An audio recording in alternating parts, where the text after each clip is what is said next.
নমস্কার। হীরের টুকরো পেজের পক্ষ থেকে আপনাদের সবাইকে জানাই স্বাধীনতা দিবসের শুভেচ্ছা। আমরা সবাই জানি পতাকার রং 3টি, না আসলে তা 5টি। কবি সুকান্ত আচার্য তার ব্যাখ্যায় এই কবিতায় এক শিশুর মাধ্যমে ফুটিয়ে তুলেছেন। বলো তো দেখি, পতাকায় মোদের কয়টি রং আছে? শিক্ষক এসে শুধালেন হেসে দ্বিতীয় শ্রেণীর কাছে।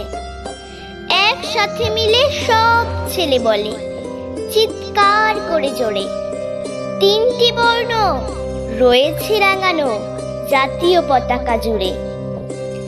শ্রেণীর পিছনে বেঞ্চের কোণে শিশু ছিল এক বসে।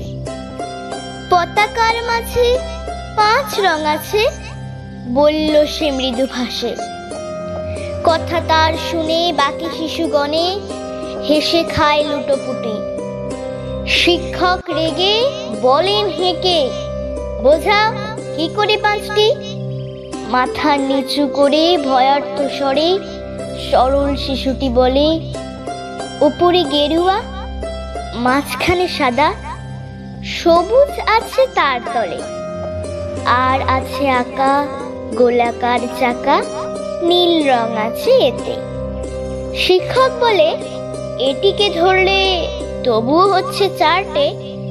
অবোধ শিশুটি বলল তখন, রং আছে আর এক, লাল লাল ছোপ, দাগ দেখা যায় ওই পতাকার মাঝে। বাবাকে যখন আনলে ওরা কফিনের ঢাকা খুলে, জড়ানো রয়েছে দেহখানা তার পতাকা আর ফুলে। রক্তের দাগে ছিল লাল ছোপ ওই পতাকার মাঝে।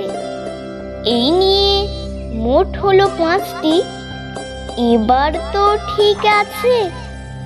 সরল শিশুটির জবাবখানি কাঁপিয়ে দিল বুক, অশ্রু এলো নয়ন ভরে, শুকনো হলো মুখ।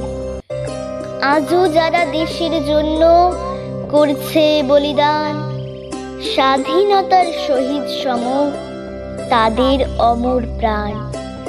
হয়েছি স্বাধীন, পেরিয়ে গেছে 74টি বছর।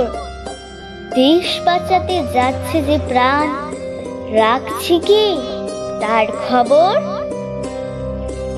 এরকম আরও নানান ধরনের আবৃত্তি শুনবার জন্য হীরের টুকরো পেজটি লাইক করুন। ভালো লাগলে অবশ্যই শেয়ার করুন। ধন্যবাদ। জয় হিন্দ, বন্দে।